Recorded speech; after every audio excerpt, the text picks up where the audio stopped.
everybody, welcome to today's talk, how to balance study, placements and home life as a student nurse or trainee nursing associate. And this is an issue that's come up in a recent talk that I did for second year students at a university and third year students at another university. So I thought it'd be a good one to put on my YouTube channel. Do check out my channel, lots of other videos on career support and advice for nurses. So I hope it helps. So there's no doubt that being a nursing student is challenging. You have your practice proficiencies to balance with all of your assignment work. You'll be doing essays and you'll have days when you feel really frustrated. How am I going to manage this? And you might feel quite fatigued and question whether you can do it and whether you want to carry on with your course. But through good advice and support, seek support from the university, and by managing and organising your time, it will help to try and balance all of those areas that you have to do as a student. So I've got some key tips as well today that might help you. So my first key tip is to break your workload for all of your assessments and assignments down into small goals across the whole of the semester. So you're going to have skills assessments to revise for and an exam maybe, poster presentations, reflective essays or other different types of assignments like a service improvement project. So if you've got all the dates in to start with, and then you can break down your revision and your workload for each of those assignments across the semester and calendar them in. So this is just an example for a reflective essay for you. So for example, week 1 to 3, you might decide on the appropriate event and experience that you're going to write up as an introduction and a description. So by week 3, you'll have written it and you can go to your seminar lead and just run it by them. You can just do it verbally and say, look, I'm thinking of doing this for my reflection. Does it sound okay? Because as a first year, sometimes it's really important to choose the right reflection. And a second and third years probably are a bit more used to aligning the reflection with the assessment, but you can check with your module leads that that's okay, and then that's done.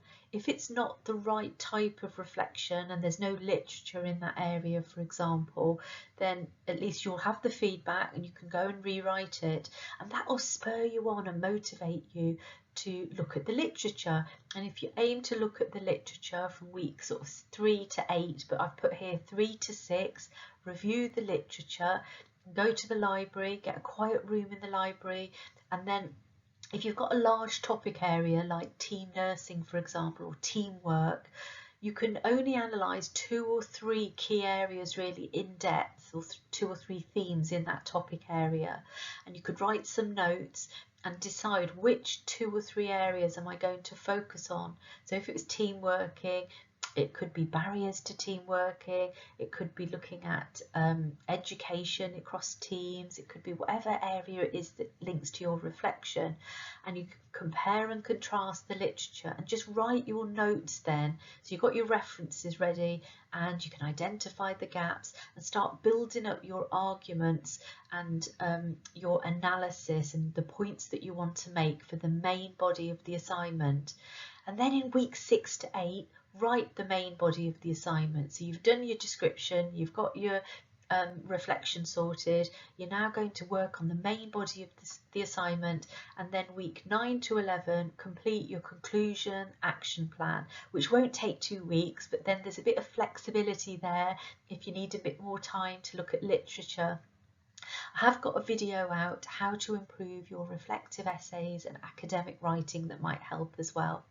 Now, if you do that for every single assessment and you allocate days in the library or wherever your study room is, it'll help you so that you're not trying to do everything last minute, and that will really unbalance your home life and your study, trying to balance the two.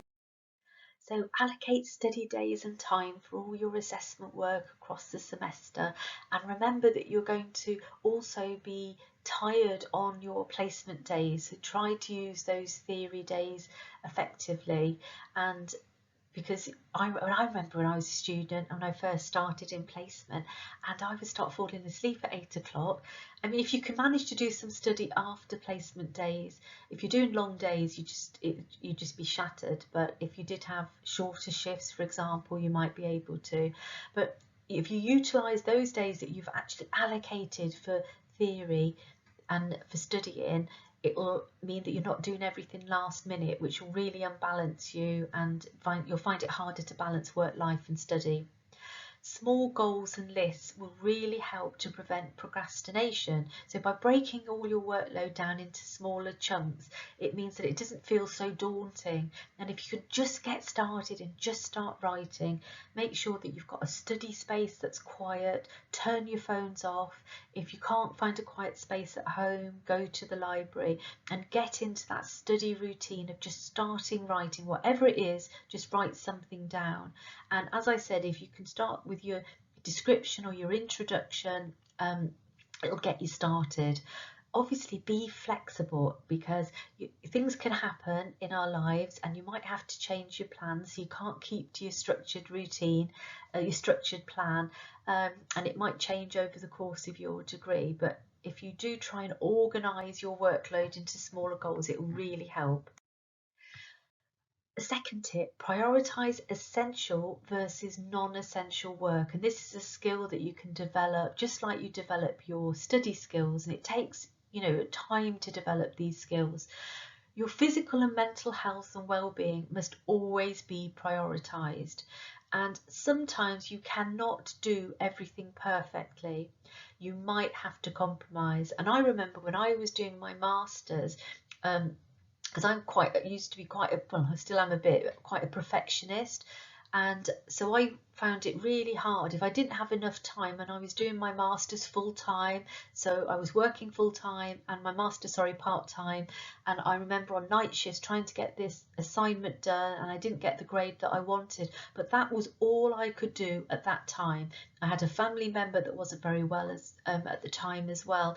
So sometimes you cannot spend as much time because of what's going on in your life, and I had to compromise then.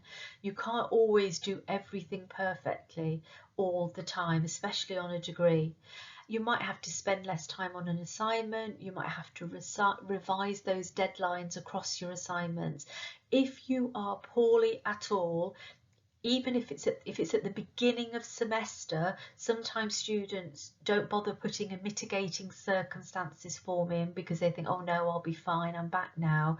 And then later on, things can happen and they might start to get stressed because they've missed out on that first 2 weeks at the beginning of term.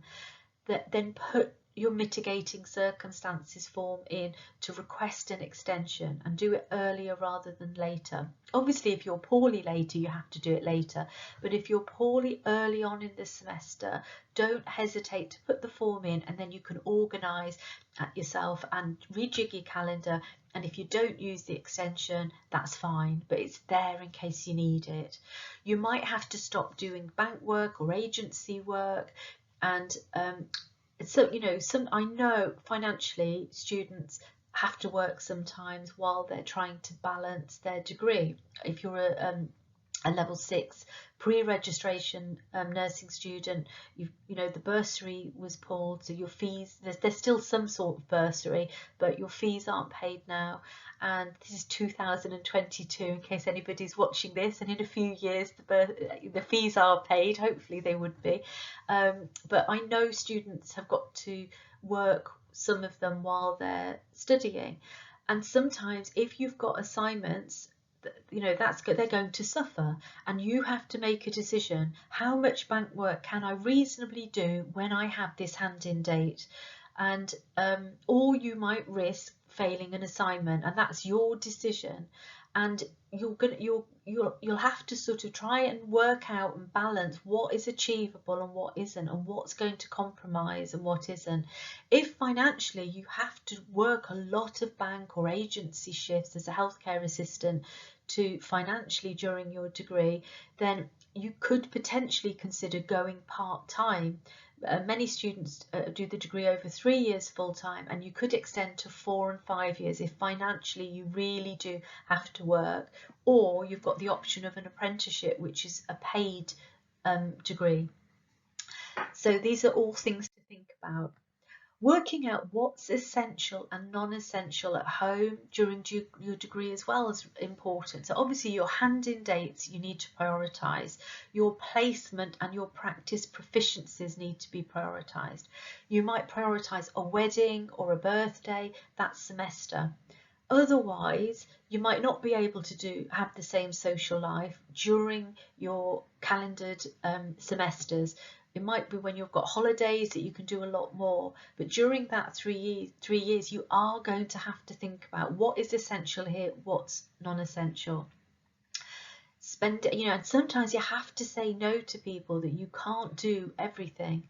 Spending time organising your semester using a calendar will help you, and highlighting these key deadlines and social events. And as I said, if you break your workload down into smaller goals and chunks through the semester, it means that you can calendar in certain social events as well. Don't be hard on yourself if your deadlines slip. You're human. Life always doesn't run smoothly, so don't feel guilty. And I know a lot of mums feel guilty when they've got children and they're doing their degree to balance. And, it can take time to work out how you're going to do it when you've got your children, trying to get as much support as you can socially, and just don't be hard on yourself. Once you have your degree, your children are going to be so proud of you. And I've supported so many students with children, and I am so in awe of them. Doing their degree while they've got children, and sometimes you can't have a clean house, you're going to have to let it go, but they will be so proud of you at the end. Remember, you are special students, every single one of you out there. You've chosen a profession that supports, that enables others, and you are special people. Remember, it takes time to develop those organisational skills, so don't be hard on yourself, especially if you're first years. Don't be afraid to ask for help along the way as much as possible. Go and ask those module leads when you've written your description and you've got an idea for a reflective essay. You're you've got them in front of you, they're there in the classroom or on Zoom or whatever if you're doing virtual sessions. But while you've got your seminar, throw out those questions. Is it okay for me to look at this reflective area, this area within this reflection? And book appointments with your seminar leads and your module leads. Preempt that you're going to need them at the middle of semester. Just go and book appointments with them. During challenging moments, try not to lose sight of why you chose to be a nurse, and you can do it. Acknowledge when you feel overloaded and access support. So identifying and acknowledging when you're becoming overloaded is a skill in itself, because when you register as a nurse, we have to manage stressful, challenging situations and learn how to access support when we need it. Remember, you're not alone, and that there is lots of support out there that you can access. So identify key people for support in your university and during placement. So you've got your program lead, you've got your personal tutors, you've got module seminar leads. In practice, you've got your practice supervisor and your practice assessor. You might have a unit manager there. You might have education leads or clinical practice development nurses. These are all people that are experienced that you can go to for advice. So use them, use their experience and advice for support. It's also important to share your feelings with others and to keep connected through peer groups at university. Newly registered nurses in placements have just finished their degrees. They may have experienced what you're going through. So seek support from experienced nurses and other students. And you've also got the student national forums as well. And through talking to other people, it'll help you reframe your thoughts so you're not over-analysing and overthinking, and it'll it'll help you place issues in context and help you focus on the positives and what you've accomplished, for example. And then finally, allocate time to relax and unwind, and that's so important. You need to factor in some me time, whatever you do that enables you to switch off from your degree. And so the organising of all your workload, you need to put as much effort into organising your days off and your downtime so that you can calendar in important social events or times to relax or unwind. You might have a treat at the end of a hand-in date. And if you get to the point where you're feeling really overwhelmed, you can sit down with maybe one of your tutors and just go through what you're doing at the moment and what your workload is like, so that deadlines can be revised. And it's the main priority is your mental and physical health, and sometimes we have to take time away from our work. If you get to the point, I often it would happen with dissertation students, that they'd get to a point they'd come and see me as a dissertation supervisor and they just weren't getting anywhere with their dissertation, and I'd say just take a week off or take 2 or 3 days. Don't do any more work, you're overloading yourself, and just take some time out for you, and you come back fresher, and then you're physically and psychologically able to carry on and do, you'll have reflected on the work and often come out with a much better piece of work. And if you need additional support or time out, you need to take it. You can have you can take time out from degrees as well, where you might take a month off or 2 months off. And you can talk to your tutors about phased returns as well at university, potentially, if you're really feeling overloaded and it's affecting your physical and mental health and well-being.